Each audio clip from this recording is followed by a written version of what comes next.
Welcome to the channel people teacher. एक information है आप लोगों के लिए कि बीएड करिकुलम चैनल का नाम बदलकर पीपल टीचर रख दिया गया है और इसमें आज से हम बीकॉम ऑनर्स कोर्स के लिए करिकुलम डिस्कस करेंगे और इसकी सिलेबस की मैराथन क्लासेस करेंगे। उसके बाद हम लोग आएंगे बीएड करिकुलम के ही बीएड कोर्स के सेकेंड सेम और फोर्थ सेम की क्लासेस पे। So let's see the curriculum of BCom Honors from Lucknow University. The curriculum of BCom Honors include 6 papers in first semester. Each paper is 70 marks and 30 marks there is internal examination, which include assessment, internal examination and your presentation in your classroom. The first paper in BCom Honors first semester is Financial Accounting and second paper is Financial Mathematics. Third paper is Foreign Trade of India. Fourth paper is Principles of Economics and fifth paper is Essentials of Management and sixth paper is Indian economy and public finance. तो इसमें Indian economy और public finance मर्ज है। अब देख लेते हैं syllabus individual subject में क्या क्या कवर हुआ है। तो बीकॉम ऑनर्स फर्स्ट सेमेस्टर में फर्स्ट पेपर है फिनेंशियल अकाउंटिंग। इसमें फर्स्ट यूनिट आपकी डील करेगी अकाउंटिंग से। तो इसमें आपको बताया जाएगा डेफिनेशन, फंक्शंस एंड ऑब्जेक्टिव्स और nature and scope, limitation, branches of accounting. तो इसमें आपको अकाउंटिंग से रिलेटेड डिटेल्स बताई जाएंगी। फिर नेक्स्ट टॉपिक इसी में आ जाता है accounting as an information system and next topic is accounting principles. तो अकाउंटिंग प्रिंसिपल्स को आपको बताया जाएगा, कन्वेंशंस इसके बताए जाएंगे। फिर अकाउंटिंग स्टैंडर्ड्स के बारे में बताया जाएगा, वो इंडियन और इंटरनेशनल कॉन्टेक्स्ट में होंगे। और basic accounting process, journal, ledger, trial balance, double entry system और सिस्टम ऑफ अकाउंटिंग के बारे में आपको इन्फॉर्मेशन दी जाएगी।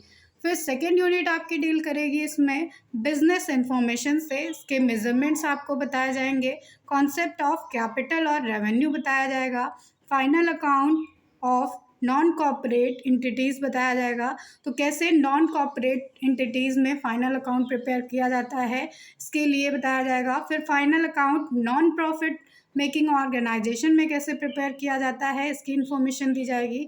और अकाउंटिंग फॉर डेप्रिसिएशन के लिए क्या अकाउंटिंग प्रोसीजर है वो बताया जाएगा। फिर यूनिट थर्ड में आपके कवर होता है हायर परचेज सिस्टम। तो इसमें हायर परचेज सिस्टम के बारे में इंफॉर्मेशन दी जाएगी। फिर इंस्टॉलमेंट ऑफ पेमेंट सिस्टम के बारे में बताया जाएगा और ब्रांच अकाउंटिंग और लीज अकाउंटिंग के बारे में इंफॉर्मेशन दी जाएगी। फिर आते हैं यूनिट फोर्थ में। तो यूनिट फोर्थ में पहला टॉपिक आ जाता है वॉइस अकाउंट आता है इसमें, और अकाउंटिंग फॉर इंश्योरेंस क्लेम्स और रॉयल्टी अकाउंट के बारे में इसमें इंफॉर्मेशन दी जाएगी। नेक्स्ट पेपर के बारे में बात करेंगे तो नेक्स्ट पेपर है आपका फिनेंशियल मैथमेटिक्स का। इसमें पहली यूनिट आ जाती है, unit first is fundamental concept of financial mathematics. तो इसमें फंडामेंटल कॉन्सेप्ट बताए जाएंगे फिनेंशियल मैथमेटिक्स के। फिर इसमें सिंपल और कंपाउंड इंटरेस्ट आ जाएगा। तो सिंपल और कंपाउंड इंटरेस्ट के बारे में बताया जाएगा, उसकी कैलकुलेशन बताई जाएगी। फिर कितने काइंड्स होते हैं इंटरेस्ट रेट के वो बताए जाएंगे, effective rate, nominal rate, forces of interest rate बताया जाएगा, इफेक्टिव रेट बताया जाएगा और नॉमिनल रेट तथा फोर्सेज ऑफ इंटरेस्ट बताए जाएंगे। फिर आपका नेक्स्ट टॉपिक इसमें आ जाता है calculation of accumulated value using different kind of interest rates. तो इसमें कैलकुलेशन की जाएगी एक्यूमुलेटेड वैल्यू की using different kinds of interest rate का यूज़ करके।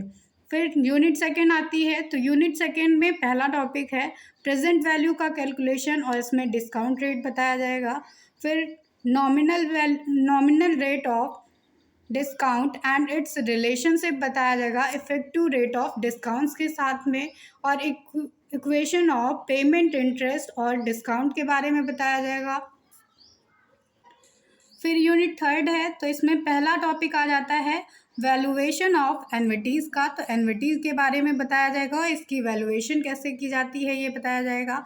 फिर प्रेजेंट वैल्यू ऑफ एन्युटी बताई जाएगी, present value of annuity payable P time in a given period, and present value of deferred annuity, present value of varying annuity और accumulated value of annuity। तो ये पूरी third unit आपकी annuity से deal करती है। इसमें डिफरेंट एस्पेक्ट में annuity के बारे में आपको बताया जाएगा।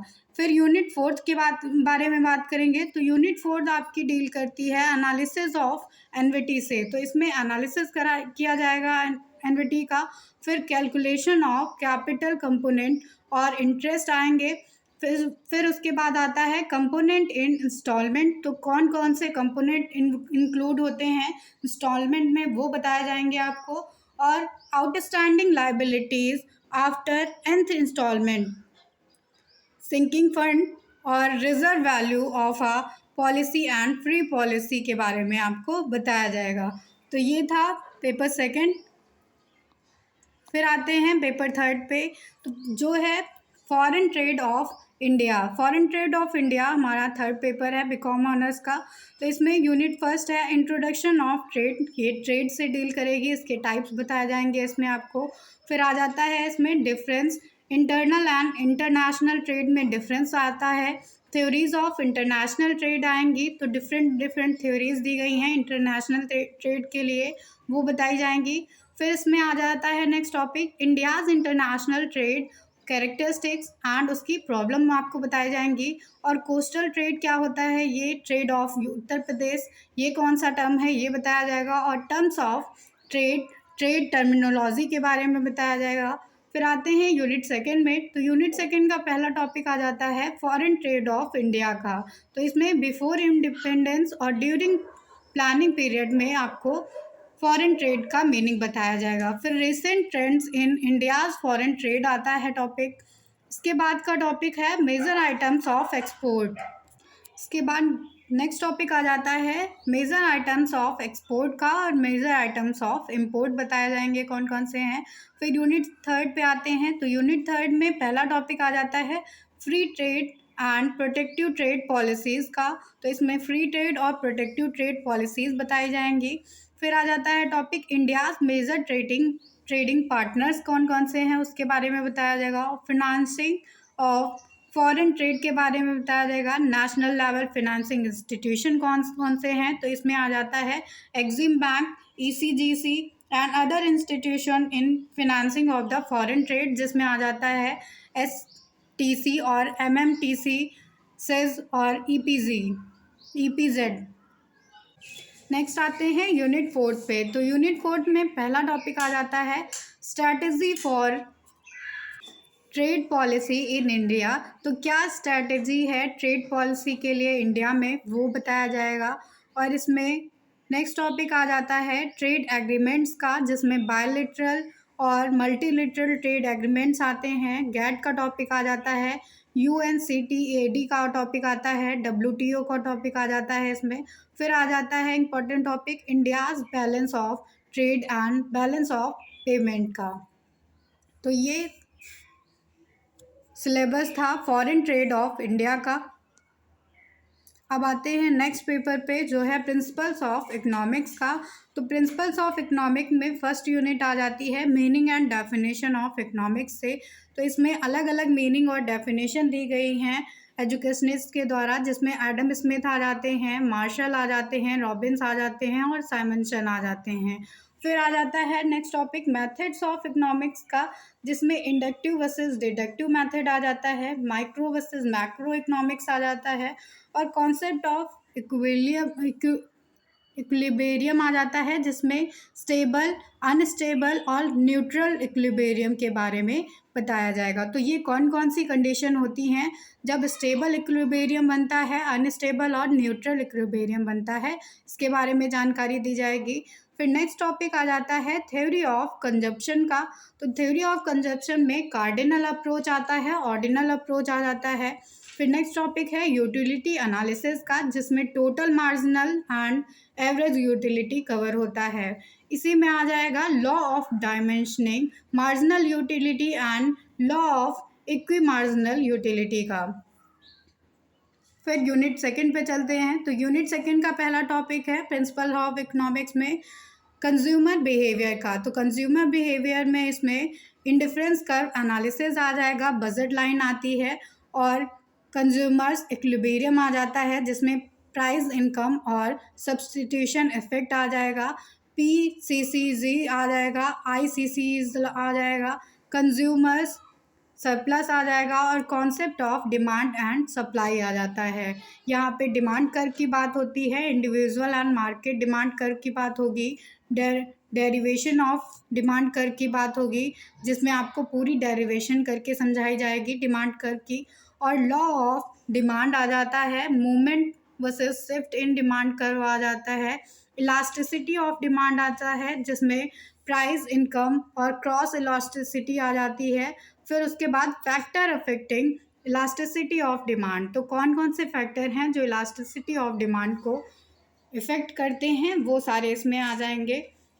फिर चलते हैं यूनिट थर्ड पे। तो यूनिट थर्ड में पहला टॉपिक आ जाता है प्रिंसिपल ऑफ इकोनॉमिक्स में प्रोडक्शन। तो प्रोडक्शन में मीनिंग आ जाएगा इसका, फिर फैक्टर्स अफेक्टिंग प्रोडक्शन आ जाएंगे। तो कौन कौन से फैक्टर्स हैं प्रोडक्शन के, concept of short run and long run of a firm आ जाएगा, लॉ ऑफ वेरिएबल प्रोपोर्शन आता है, रिटर्न्स ऑफ स्केल आ जाता है, कॉस्ट ऑफ प्रोडक्शन आता है, एक्सप्लिसिट और इम्प्लिसिट कॉस्ट इसमें आ जाएगी, एक्चुअल एंड अपॉर्चुनिटी कॉस्ट आ जाएगी, अकाउंटिंग एंड इकोनॉमिक कॉस्ट आती है और सोशल एंड प्राइवेट कॉस्ट आ जाती है, short run and long run cost आ जाती है। फिर उसके बाद कॉस्ट कर्व आएंगे जिसमें कॉस्ट ऑफ रेवेन्यू आ जाता है, टोटल मार्जिनल और एवरेज रेवेन्यू इसमें बात करेंगे, और उसके बाद मार्केट का टॉपिक आता है। तो मार्केट एक बहुत ही इंपॉर्टेंट टॉपिक है जिसमें परफेक्ट कंपटीशन मार्केट आती है, मोनोपोली आ जाती है,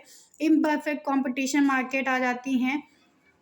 तो ये कुछ इंपॉर्टेंट टॉपिक्स हैं। फिर चलते हैं यूनिट फोर्थ पे प्रिंसिपल्स ऑफ इकोनॉमिक्स में। यूनिट फोर्थ का पहला टॉपिक है थ्योरी ऑफ डिस्ट्रीब्यूशन। तो डिस्ट्रीब्यूशन की थ्योरी बताई जाएगी, इसमें concept of rent, wages, interest and profit बताया जाएगा, थ्योरी ऑफ रेंट बताई जाएगी, थ्योरी ऑफ वेजेस बताया जाएगी, मार्जिनल प्रोडक्टिविटी थ्योरी आ जाएगी और मॉडर्न थ्योरी ऑफ वेजेस आ जाएगा, बैकवर्ड बेंडिंग सप्लाई कर्व आता है और थ्योरी ऑफ इंटरेस्ट आ जाता है। इसमें क्लासिकल थ्योरी जिसमें आएगी, लोनेबल फंड आ जाएगा, इसकी भी थ्योरी है, और liquidity reference theory of interest आ जाता है, थ्योरी ऑफ प्रॉफिट इसमें आएगा। तो ये कुछ इंपॉर्टेंट थ्योरीज हैं इसमें थ्योरी ऑफ डिस्ट्रीब्यूशन में जो कवर होती हैं।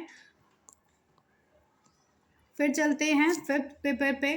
तो फिफ्थ पेपर है एसेंशियल्स ऑफ मैनेजमेंट का, जिसमें यूनिट फर्स्ट आ जाता है। इसमें आएगा पहला टॉपिक मैनेजमेंट का। तो ये बहुत इंपॉर्टेंट टॉपिक है मैनेजमेंट का, जिसमें definition, nature, scope, significance of management आता है। फिर उसके बाद एवोल्यूशन ऑफ मैनेजमेंट थॉट्स आ जाएगा, approaches of management, contribution of FW Taylor, Henri Fayol and Chester Barnard to the management science and Hawthorne experiment आ जाएगा। इसमें फंक्शंस ऑफ अ मैनेजर, तो क्या फंक्शंस होते हैं एक मैनेजर के वो आपको बताने पड़ेंगे। फिर इसमें आएगा social responsibility of managers, values, ethics in the management. फिर आते हैं यूनिट सेकंड पे। तो एसेंशियल्स ऑफ मैनेजमेंट में यूनिट सेकंड प्लानिंग से डील करती है। इसमें प्लानिंग के लिए definition, nature, scope, significance of planning आ जाता है।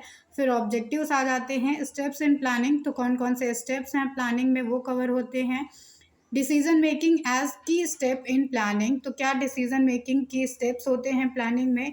The process and techniques of decision making, decision making के लिए कौन सी प्रोसेस और टेक्निक्स लगती हैं वो बताना पड़ेगा। और लॉन्ग रेंज प्लानिंग और स्ट्रैटेजीज, पॉलिसीज आ जाती हैं। फिर यूनिट थर्ड में चलते हैं। तो यूनिट थर्ड ऑर्गेनाइजिंग से डील करेगी। इसमें ऑर्गेनाइजिंग में nature, difference, definition, scope, significance, approaches to department, line staff and relationship, delegation and decentralization, committee system, determinant of effective organising, staffing कैसे होती है, स्टाफिंग का नेचर, सिलेक्शन, अप्रेजल और development of managers, coordination, managerial effectiveness आ जाता है unit third में। फिर आते हैं यूनिट फोर्थ में। तो यूनिट फोर्थ डील करेगी डायरेक्टिंग और कंट्रोलिंग से। तो डायरेक्टिंग एंड कंट्रोलिंग में इसमें आ जाएगा issues in managing human factors. तो कौन कौन से इश्यूज आते हैं ह्यूमन फैक्टर्स को मैनेज करने के लिए, वो इसमें इन्वॉल्व होंगे। फिर मोटिवेशन का टॉपिक आ जाता है, तो इसके लिए नेचर, स्कोप और सिग्निफिकेंस जानना पड़ेगा इसमें, और थ्योरीज एंड टेक्निक्स आ जाती हैं। फिर कम्युनिकेशन का टॉपिक आता है, ये भी एक इम्पॉर्टेंट टॉपिक है। मोटिवेशन, कम्युनिकेशन और लीडरशिप तीनों बहुत इंपॉर्टेंट टॉपिक हैं। तो कम्युनिकेशन में डेफिनेशन, सिग्निफिकेंस और कम्युनिकेशन बैरियर्स आ जाते हैं।